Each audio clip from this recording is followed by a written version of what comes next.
Hello students, तो कैसे हैं आप सब। फिर वही बात, उम्मीद है आप सब हमेशा की तरह बेहतर होंगे। मैं आपका सर मोहम्मद अली इरशाद एक बार फिर से आपके सामने हाजिर हूँ एक नई क्लास के साथ। जो हम लोग पढ़ रहे थे क्लास, जो चैप्टर पढ़ रहे थे वो हमारा क्या है, एल्कोहल, फिनाल एंड ईथर्स। ठीक है, एल्कोहल्स को मैंने ख़त्म कर दिया, फिनाल्स को भी मैंने ख़त्म कर दिया। ठीक है, अब हमारी जो बारी है वो किसकी है, वो क्या है, ईथर्स। कल एक लेक्चर इस पे हुआ था, उसमें क्या क्या मैंने बताया था आपको, हम याद दिला देते हैं। सबसे पहले तो हमने इंट्रोडक्शन दिया था कि ईथर्स होते क्या हैं। फिर ईथर्स की क्लासिफिकेशन बताया था, टू टाइप्स का ईथर होता है उसको बताया। उसके बाद मैंने बताया क्या कहते हैं उसका नॉमेनक्लेचर बताया। और उसके बाद मैंने क्या कहते हैं उसमें आइसोमेरिज्म बताया, समवायता बताया। अगर जिन लोगों ने ये वीडियो नहीं देखी है, मैं इसके क्या कहते हैं लिंक को मैं डिस्क्रिप्शन में दे दूंगा, उस वीडियो को आप ज़रूर देख लीजिएगा, क्योंकि जो पहला लेक्चर देखते हैं तो उसके बाद सारी चीज़ें हमको समझ में आने लगती है। अब बात आती है, आज हमारा जो लेक्चर है और जो क्या कहते हैं टॉपिक है वो क्या है, प्रिपरेशन, बनाने की विधि। ईथर को किन किन विधियों द्वारा बनाया जा सकता है, बहुत इम्पॉर्टेंट है। ठीक है, आपके लिए एक बेहतर क्लास होगी और इसमें कुछ चीज़ें आप पढ़े हुए हो। ठीक है, हम यहाँ मैकेनिज़्म सहित आपको बताएंगे। आपने आज तक जब 11th में आपने पढ़ा था मुझसे, और जो बच्चे यहाँ पे नए हैं तो केवल रिएक्शंस हम नहीं पढ़ेंगे, उसकी मैकेनिज़्म कैसी होती है, किन नियमों पर वो आधारित होता है रिएक्शन, ठीक है, किस पर बेस्ड होता है, वो सारी चीज़ें भी हम पढ़ेंगे। आइए गौर से देखते हैं प्रिपरेशन। जो पहला प्रिपरेशन हम लेके आए हैं वो क्या है, बाय डिहाइड्रेशन ऑफ एल्कोहल। वो क्या है, लेबोरेटरी मेथड है। ठीक है, प्रयोगशाला विधि है एल्कोहल के निर्जलीकरण द्वारा। ठीक है, दो स्टेप में इसको कराते हैं, वैसे एक स्टेप में भी लिख सकते हैं, लेकिन यहाँ पे हम दो स्टेप में कराएंगे।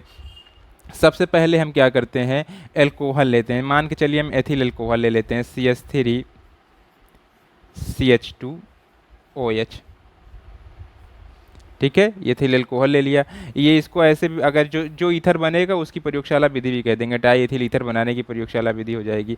ठीक है, इसका निर्जलीकरण कराते हैं। ठीक है, पहले इसमें हम क्या कहते हैं, निर्जलीकरण किसी निर्जली कारक की उपस्थिति में होता है, तो यहाँ हम H2SO4 लेंगे। ठीक है, और किसके प्रेजेंस में होता है, ताप के उपस्थिति में होता है। तो मान लीजिए यहाँ पे हम गर्म करते हैं, यहाँ पे टेम्परेचर मेंशन है 110 डिग्री सी ताप तक इसको हम गर्म करते हैं।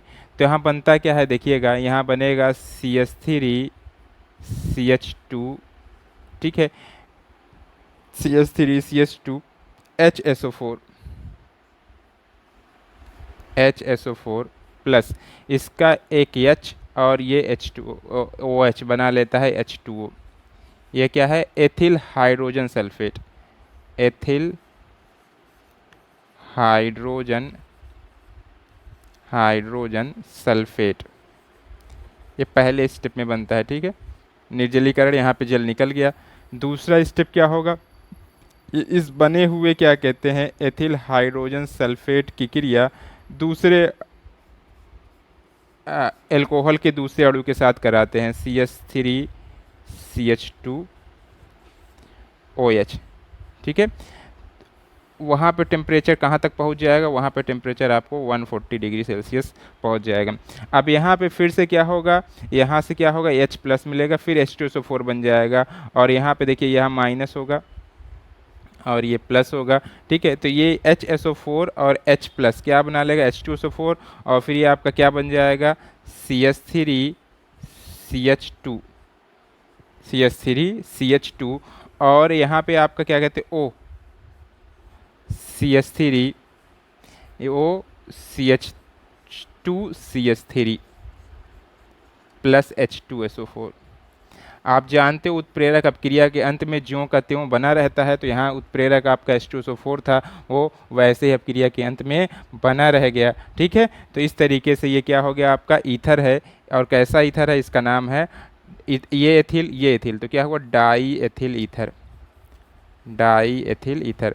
तो अगर आपसे कोई पूछे, ठीक है, मान लीजिए क्वेश्चन पूछा डाई एथिल ईथर बनाने की प्रयोगशाला विधि का रासायनिक समीकरण दीजिए, तो दो स्टेप में हम इसको रासायनिक समीकरण को दे सकते हैं। वैसे भी मैंने अल्कोहल के निर्जलीकरण में जब किया था, आप एल्कोहल आज जाके देखिएगा उसकी प्रॉपर्टीज़ में, एल्कोहल का जब निर्जलीकरण किया था तो मैंने बताया था, ठीक है। दो अणुओं के, एल्कोहल के दो अणुओं के निर्जलीकरण द्वारा क्या बनता है, ईथर बनता है, और एक अणु लेते हैं तो क्या बनता है, एल्कीन बनता है, याद होगा सबको, ठीक है। तो ये रिएक्शन आप लिख लीजिए। आइए फिर हम इस लोग क्या करते हैं, इसकी मैकेनिज्म करते हैं, इसकी क्रिया विधि करते हैं, ठीक है, देख लिया होगा आपने, ठीक है। तो यहाँ देखिए, आइए क्रिया विधि देखते हैं।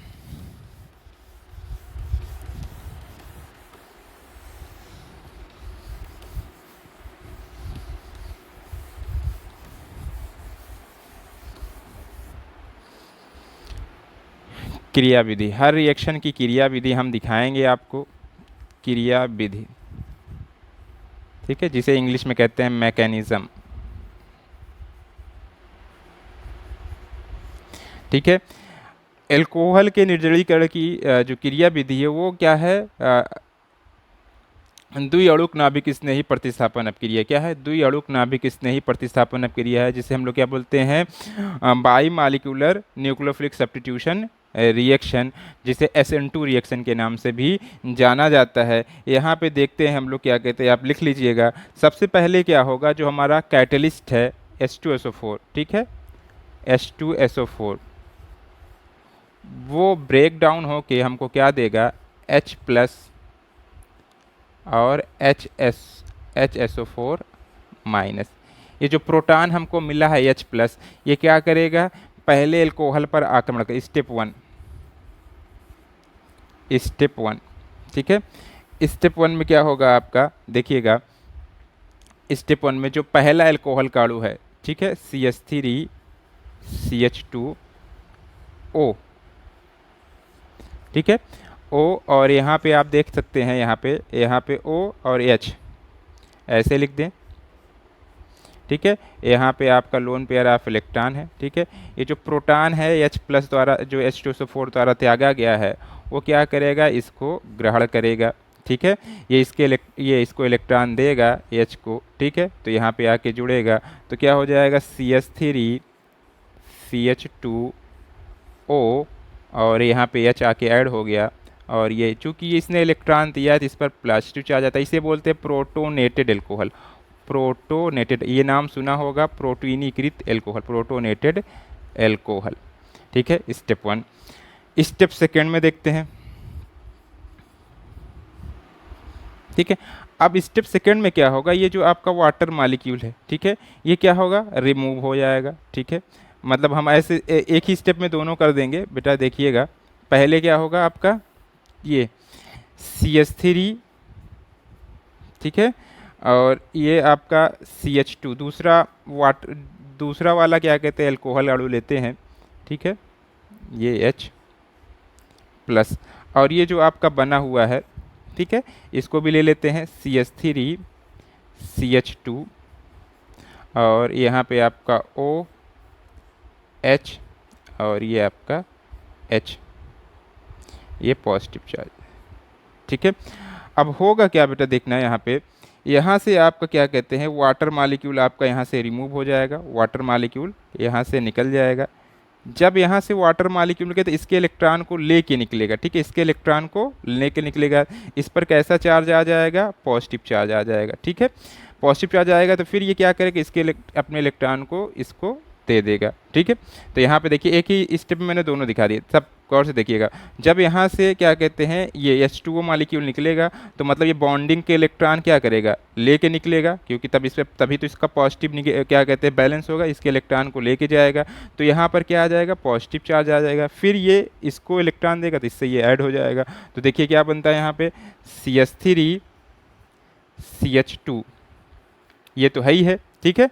अब एक O है, और इस O से क्या जुड़ा आके, CH2CH3, CH2CH3, और निकल के आ गया H2O, निर्जलीकरण हो गया। इस तरीके से आपका डाइएथिल ईथर बन गया। ये जो क्रिया होती है वो क्या होती है, SN2 क्रिया है, SN2, ठीक है। और यहाँ पे ये मंद गति की होती है, रेट डिटरमाइनिंग स्टेप यही होता है। कैसे होगा SN2? देखिए यहाँ पे ये नाभिक स्नेही है, ठीक है, ठीक है, ये नाभिक स्नेही क्या कर रहा है, इस पर आक्रमण कर रहा है। यहाँ पे मतलब सब्ट्रैक्ट मॉलिक्यूल और नाभिक स्नेही दोनों भाग रहे हैं। ये नाभिक स्नेही क्यों हुआ बेटा? क्योंकि इस पर क्या है, लोन पेयर ऑफ इलेक्ट्रॉन है, लोन पेयर ऑफ इलेक्ट्रॉन इस पर आक्रमण कर रहा है, ठीक है। तो आपका क्या बन जा रहा है, ईथर बन जा रहा है, ठीक है। तो इसमें क्या कहते हैं, दोनों इसमें आपका सब्ट्रैक्ट मॉलिक्यूल भी है और नाभिक स्नेही है, मतलब अब क्रिया के वेग के निर्धारण में आपके दो लोग भाग ले रहे हैं, इसीलिए इसे क्या बोलेंगे, द्विअणुक नाभिक स्नेही प्रतिस्थापन क्रिया SN2F क्रिया बोलेंगे, ठीक है। तो आपको यहाँ क्लियर हो गया होगा, ठीक है। अब अगर यहाँ पे देखें तो यहाँ पे आपका क्या बनेगा, ठीक है। यहाँ पे आपका एक चीज गौर से देखें, अगर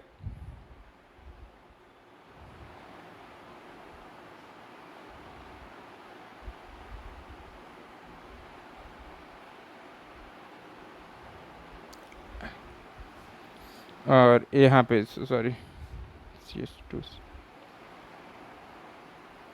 हम्म अब यहाँ पे एक चीज़ देखना है हमको, यहाँ पे देखिए, देखिएगा गौर से, यहाँ पे क्या देखना है, यहाँ पे आपका जो ये H है, अभी ये H इसमें है, ठीक है, इस H को यहाँ पे लिखेंगे H और ये पॉजिटिव चार्ज होगा, ठीक है, H2O। देखो बेटा फिर से देख लो, यहाँ थोड़ा सा गड़बड़ हो रहा था। जब इसने इसको इलेक्ट्रॉन दिया, ठीक है, इसको इलेक्ट्रॉन दिया, तो अब क्या हुआ, ये इसके साथ ऐड हुआ, लेकिन इसके पास क्या है, हाइड्रोजन लगा हुआ है, तो ये हाइड्रोजन इसके साथ है, चूंकि ये इलेक्ट्रॉन दिया तो इस पर पॉजिटिव चार्ज आ गया, अभी ये बैलेंस नहीं है, ठीक है। और लास्ट स्टेप में क्या होगा, ठीक है, फिर अगले स्टेप में जो होगा आपका स्टेप थ्री होगा, उसमें क्या होगा, ये जो आपका बना है क्या नया, ऑक्सोनियम आयन, ऑक्सीजन पर अगर चार्ज होता है तो उसे ऑक्सोनियम बोलते हैं, ऑक्सोनियम आयन जो है आपका, उससे जो प्रोटॉन है वो रिमूव हो जाएगा, CH3 और H+ यहाँ पे, ठीक है।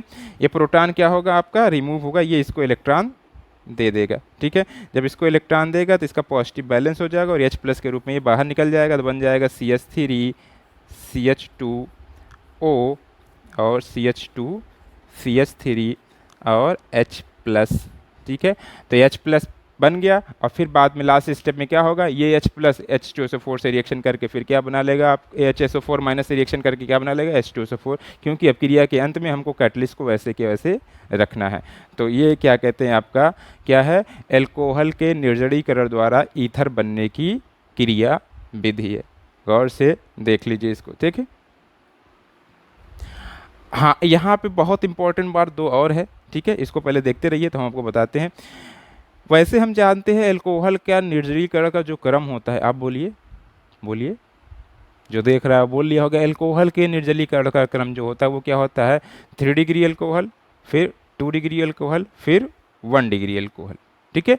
लेकिन एल्कोहल के निर्जलीकरण से ईथर बनने का जो क्या कहते हैं क्रम होता है, वो 1 डिग्री एल्कोहल ज़्यादा बनाता है, फिर 2 डिग्री एल्कोहल और फिर 3 डिग्री एल्कोहल, उल्टा है। केवल अगर एल्कोहल का निर्जलीकरण हो रहा है, ठीक है, ठीक है, जिसमें एल्कीन उस एल्कोहल से एल्कीन बनता है, तब क्या होता है, 3 डिग्री, 2 डिग्री, 1 डिग्री। लेकिन अगर ईथर वाले केस में आते हैं तो ईथर के केस में क्या होगा आपका, 1 डिग्री सबसे तेज़ी से ईथर बनाएगा, 2 डिग्री उससे कम, फिर 3 डिग्री उससे कम। तो इसको लिख लीजिएगा, लिखिएगा,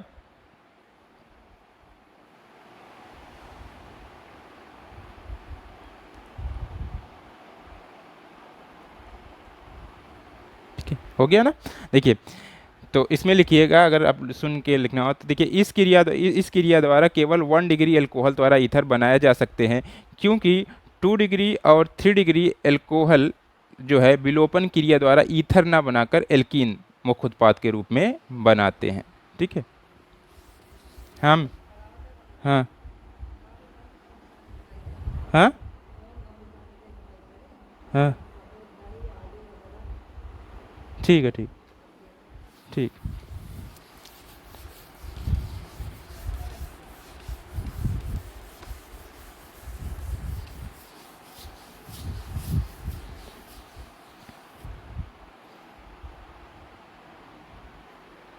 तो यहाँ पे लिख देते हैं, ईथर ईथर बनाने के लिए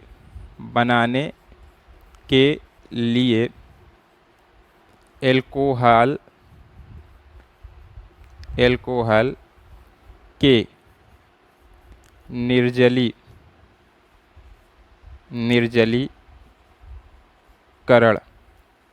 का क्रम, निर्जलीकरण का क्रम क्या होगा देखिएगा। 1 degree alcohol greater than 2 degree alcohol, alcohol greater than 3 degree alcohol.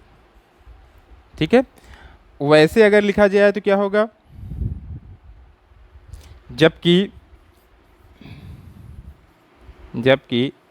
Alcohol के निर्जलीकरण का क्रम,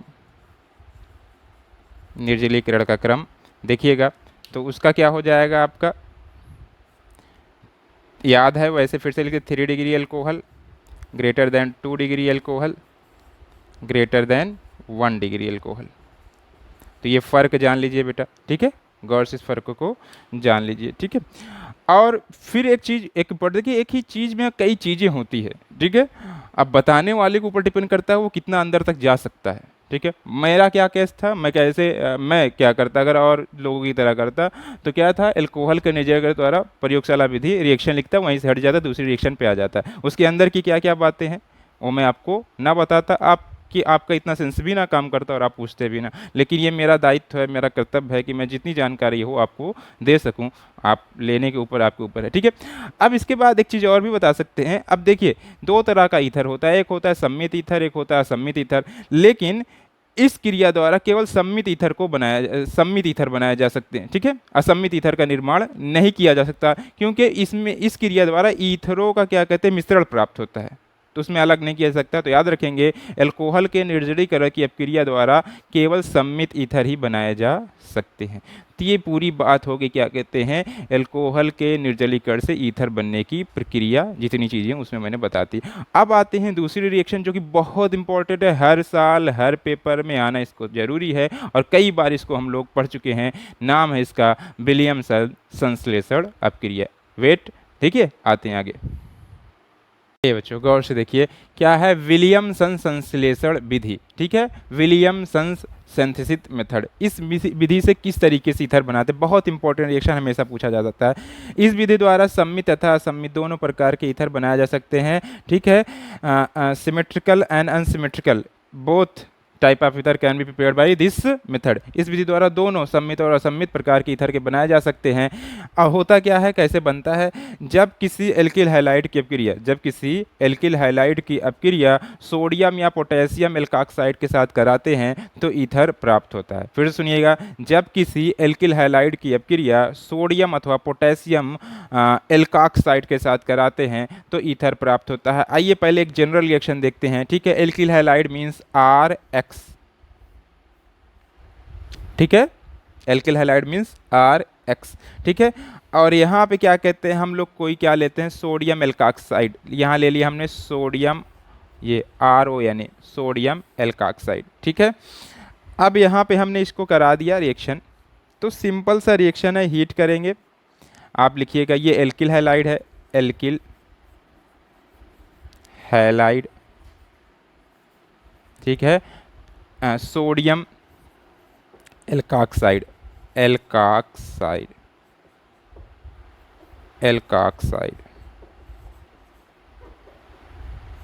ठीक है, सोडियम एल्काक्साइड।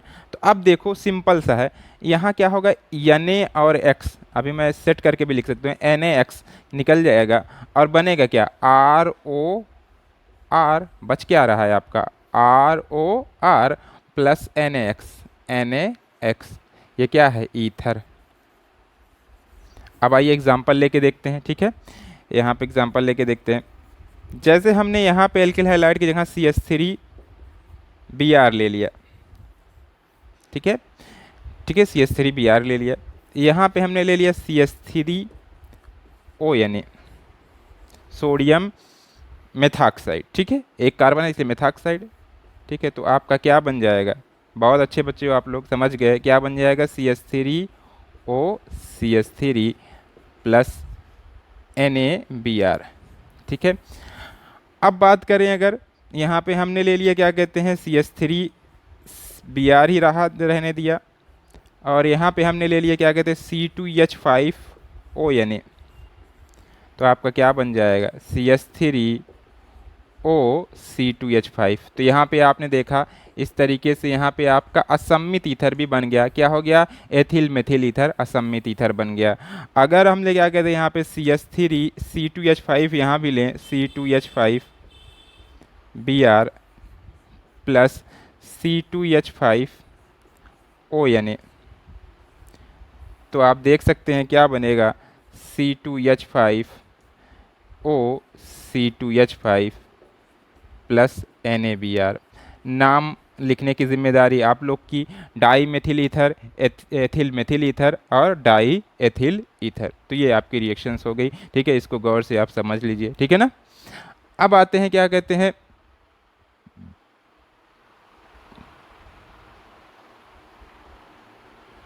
ठीक है, चलिए अब यहाँ पे क्या कहते हैं हम लोग आगे बढ़ते हैं और देखते हैं क्या कहते हैं इसकी क्रिया विधि को देखते हैं। यहाँ से देखिए एक चीज़ और भी आप देख सकते हैं यहाँ पे।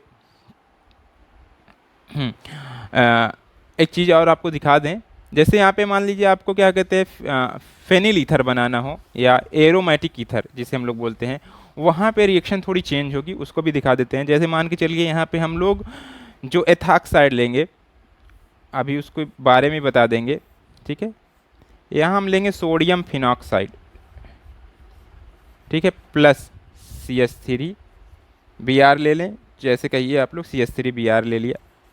ठीक है, अब यहाँ पे क्या होगा आपका, यहाँ पे बन जाएगा क्या कहते हैं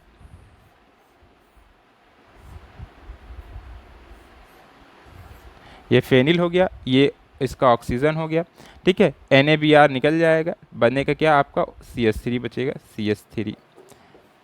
तो ये क्या हुआ methyl phenyl ether, methyl phenyl ether, methyl phenyl ether. इसका नाम बताया मैंने, इसी को बोलते हैं एनिसॉल। क्या बोलते हैं? एनिसॉल। अब यहाँ पे आप लोग देख रहे होगे बेटा, यहाँ पे जो हमने एल्किल हैलाइड लिया वो एरिल हैलाइड नहीं लिया, वो एल्किल हैलाइड ही लिया। मतलब मैंने क्या कहते हैं यहाँ पे C6H5Br नहीं लिया, मतलब आपका या क्लोरोबेंजीन नहीं लिया, जिसे हम उसको क्या बोलते हैं एरिल हैलाइड। एरिल हैलाइड नहीं लिया क्योंकि हम जानते हैं एरिल हैलाइड नाभिक स्नेही प्रतिस्थापन अपक्रियाओं के प्रति कम सक्रिय होता है, और ये सारी रिएक्शन क्या है, नाभिक स्नेही प्रतिस्थापन अपक्रिया हैं। ठीक है, तो इसमें हमने जो क्या कहते हैं लिया है वो सोडियम फिनॉक्साइड लिया, और रिएक्शन किससे कराई है? एल्किल हैलाइड से, तब जाके आपका क्या बना है? एनिसॉल। इसको भी एक नोट करने वाली बात है। जैसे अगर हम यहाँ पे लेते क्या कहते हैं C6H5Cl, और यहाँ पे लेते क्या कहते हैं CH3ONA। ठीक है, तो वो गलत हो जाता। यहाँ पे हम लेते अगर C6, ऐसे लेते हैं, लिख के दिखा दें। ठीक है, यहाँ पे मान ले Cl लिया, ठीक है, और यहाँ पे हमने लिया CH3ONA, तो ये रिएक्शन गलत है। ठीक है, ये रिएक्शन नहीं होगी क्योंकि आप जानते हो नाभिक स्नेही क्या कहते हैं ये एरिल हैलाइड नाभिक स्नेही के प्रति क्या होता है? कम क्रियाशील। और इसे बनाने वाले बना सकते, जिनको नहीं पता होगा निकाल NaCl निकाल के इसको जोड़ देंगे तो बन जाएगा, लेकिन वो गलत होगा। ठीक है, तो इसको भी याद रखिएगा। आइए फिर जल्दी से इसकी मैकेनिज्म भी देख लेते हैं। हाँ, आइए बेटा देखिए हम इसकी मैकेनिज्म देखते हैं। इंपॉर्टेंट है, हर चीज़ को आपको दिखा रहे हैं। ठीक है, हर चीज़ को, एक एक चीज़ को दिखा रहे हैं। देखिए ये जो विलियमसन संश्लेषण विधि है, ठीक है, ईथर बनाने की, ये भी क्या कहते हैं नाभिक स्नेही प्रतिस्थापन अपक्रिया पर का उदाहरण है। नाभिक स्नेही प्रतिस्थापन अपक्रिया का क्या है? उदाहरण है, और SN2 क्रिया विधि द्वारा पूर्ण होती है। SN2 मैकेनिज्म, जिसके पहले SN2 मतलब द्विअणुक नाभिक स्नेही प्रतिस्थापन अपक्रिया, हाँ, by molecular nucleophilic substitution reaction द्वारा ये क्या होती है? पूर्ण होती है। लिख लीजिएगा। ठीक है, ये भी क्या है? नाभिक स्नेही प्रतिस्थापन अपक्रिया का एक उदाहरण है। देखिएगा गौर से, यहाँ पे आपका क्या हुआ? सबसे पहले आपका जो सोडियम एथॉक्साइड है, ठीक है, वो ब्रेक डाउन होगा C2H5ONA। ठीक है, और ये बनाएगा C2H5O minus plus Na plus. ठीक है, ये क्या है आपका? ये नाभिक स्नेही न्यूक्लियोफाइल जैसा बिहेव करेगा। ठीक है, अब होगा क्या? देखिए नाभिक स्नेही Nu माइनस। अब हमारा क्या है, ये नाभिक स्नेही जो है वो बैक साइड से क्रिया करेगा, ठीक है। C2H5 बैक साइड से अटैक करेगा किसी एल्किल हैलाइड पर। यहाँ एल्किल हैलाइड हम ले लेते हैं, क्या कहते हैं, चलिए सबसे ज़्यादा क्रियाशील कौन सा एल्किल हैलाइड होता है, आयोडाइड, तो आयोडाइड ही ले लेते हैं, ठीक है। यहाँ पे मेथिल आयोडाइड ले लिया, ठीक है, मेथिल आयोडाइड। अब हम रिएक्शन कराएंगे, यहाँ पे देखिएगा ये रिएक्शन SN2 है, आप जानते हो बैक साइड से क्रिया होगा और ये मंद गति से होगा, ठीक है। अब ये पीछे से अटैक करेगा यहाँ पे, तो ये क्या कहते हैं, धीरे धीरे क्या होगा, बाहर होगा, तो एक ट्रांजिशन अवस्था बनती है, क्या बनती है, ट्रांजिशन स्टेट बनता है, जिसे हम लोग क्या बोलते हैं, संक्रमण अवस्था बोलते हैं, ठीक है। तो यहाँ कैसे बनेगा देखिएगा, C2H5 O C H और ये आपका H और ये आपका I, ठीक है। एक संक्रमण अवस्था बनेगी, संक्रमण अवस्था, संक्रमण अवस्था, ठीक है, ट्रांजिशन स्टेट, इंग्लिश में बोलते हैं ट्रांजिशन स्टेट, ठीक है। अब क्या होगा, अब देखिएगा यहीं से यहाँ पे फिर आगे फिर गिप्स लगाते हैं, जगह नहीं है, आप लोग मैनेज करके समझिएगा, ठीक है। तो अब क्या होगा, ये धीरे धीरे बाहर होगा, मतलब I- के रूप में ये बाहर होगा और ये धीरे धीरे ये बॉन्ड क्या होगा, क्रिएट हो जाएगा, बन जाएगा। तो लास्ट में आपका क्या मिलेगा, C2H5O, ठीक है, और यहाँ आपका CH3, ठीक है, CH3 लिख दिया, C2H5O बॉन्ड के रूप में बन जाएगा, O से जुड़ जाएगा, C2H5O तो था ही, ठीक है, उसके O को निकाल लेते हैं या ऐसे ही लिख देते हैं, आपकी इच्छा, C2H5O बॉन्ड CH3। अब तो बॉन्ड इसके साथ है, आप लिख भी सकते हो, ठीक है, प्लस I- ये क्या आ गया था, हैलोजन I- कर, क्योंकि ये लिविंग ग्रुप है, लिविंग ग्रुप मतलब छोड़ने वाला, यहाँ पे माइनस के रूप में बाहर निकल जाएगा और ये जुड़ जाएगा। अब बना हुआ I- अगले स्टेप में ऊपर से बने हुए Na+ से रिएक्शन करेगा, Na+ प्लस I-, ये क्या बना लेगा, NaI, ठीक है। ये भी एक एल्किल हैलाइड है, याद रखिएगा, हमने ले लिया क्योंकि ये साथ ज़्यादा रिएक्टिव है इसलिए इसको ले लिया। तो इस तरीके से ये अब क्रिया पूर्ण होती है, ठीक है। और क्यों इसमें भी ये क्यों आपका क्या कहते हैं SN2 अब क्रिया है, ठीक है, SN2 क्यों है, क्योंकि इसमें जो आपका सब्ट्रैक्ट मालिक्यूल है और नाभिक स्नेही है Nu- और ये दोनों भाग ले रहे हैं, दो अणु भाग ले रहे हैं, इसलिए ये क्या है, द्विअणुक नाभिक स्नेही प्रतिस्थापन अभिक्रिया है, ये आपकी रिएक्शन है, ठीक है। अब फिर एक इसमें और अंदर जाते हैं, ठीक है, जितना अंदर जाएंगे उतनी जानकारी मिलेगी, ठीक है। अब इसमें क्यों 1 डिग्री एल्किल हैलाइड ही ले रहे हैं, ठीक है, ये 1 डिग्री CH3I क्या है, एक तरह का 1 डिग्री एल्किल हैलाइड है, CH3I, ठीक है, C2H5I, यहाँ पे ऐसे ले CH3 CH2I, जिसमें एक एल्किल समूह होता है वो 1 डिग्री एल्किल हैलाइड है, ठीक है। तो 1 डिग्री एल्किल हैलाइड क्यों लेते हैं, ठीक है, क्योंकि 1 डिग्री एल्किल हैलाइड जब लेंगे तब क्या बनेगा, आपका ईथर बनेगा, लेकिन अगर 3 डिग्री एल्किल हैलाइड ले लेते हैं तो वहाँ ईथर ना बनकर क्या बन जाता है, एल्कीन बन जाता है। इसलिए हमेशा ईथर बनाने के लिए, ठीक है, कौन सा एल्किल हैलाइड का प्रयोग करते हैं विलियमसन संश्लेषण विधि में, 1 डिग्री एल्किल हैलाइड का। वो रिएक्शन भी दिखा देते हैं आपको हम, ठीक है। 3 डिग्री एल्किल हैलाइड का नोट करके लिख लीजिएगा, लिखिए, ऐसे हम बोल रहे हैं, विलियमसन संश्लेषण विधि में से ईथर बनाने के लिए सदैव 1 डिग्री एल्किल हैलाइड का प्रयोग किया जाता है। 3 डिग्री एल्किल हैलाइड अपक्रिया सोडियम एल्काक्साइड से अपक्रिया के पश्चात ईथर ना देकर एल्कीन मुख्य उत्पाद के रूप में बनाते हैं। जैसे यहाँ पे देखते हैं हम लोग CH3 और यहाँ पे आपका CH3 Br plus C2H5O Na, ठीक है। तो यहाँ बेटा आपका एल्कीन ना बनकर, ठीक है, क्या यहाँ पे क्या कहते हैं, ईथर ना बनकर क्या बन जाता है, एल्कीन, एल्कीन वो भी कैसा एल्कीन, CH3, ये CH3 हो गया और ये C और ये CH3 हो गया, ठीक है।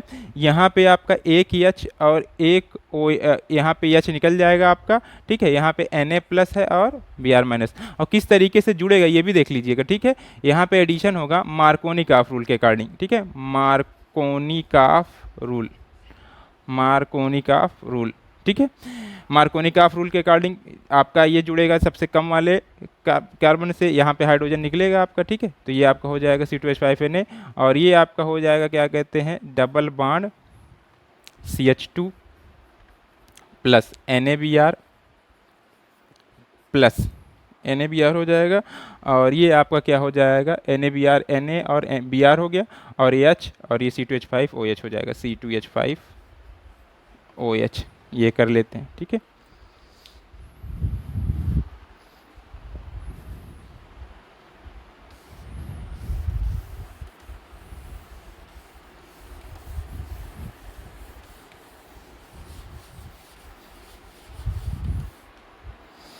लेकिन अगर इस रिएक्शन कभी कभी ऐसे कंफ्यूज कर सकता है, ऐसे दे दे कभी आपको रिएक्शन, यहाँ पे हम ले सोडियम टर्सरी ब्यूटाक्साइड,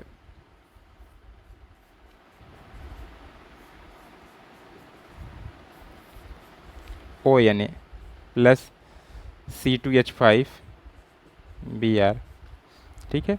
तो यहाँ कंफ्यूज मत हो गया, एल्किल हैलाइड आपका क्या है, 1 डिग्री है, तो यहाँ पे ईथर बनेगा, ठीक है। तो कौन सा ईथर बनेगा, NaBr निकल जाएगा, तो आपका ये बन जाएगा CH3 C CH3 CH3, ठीक है, OC2H5, ठीक है।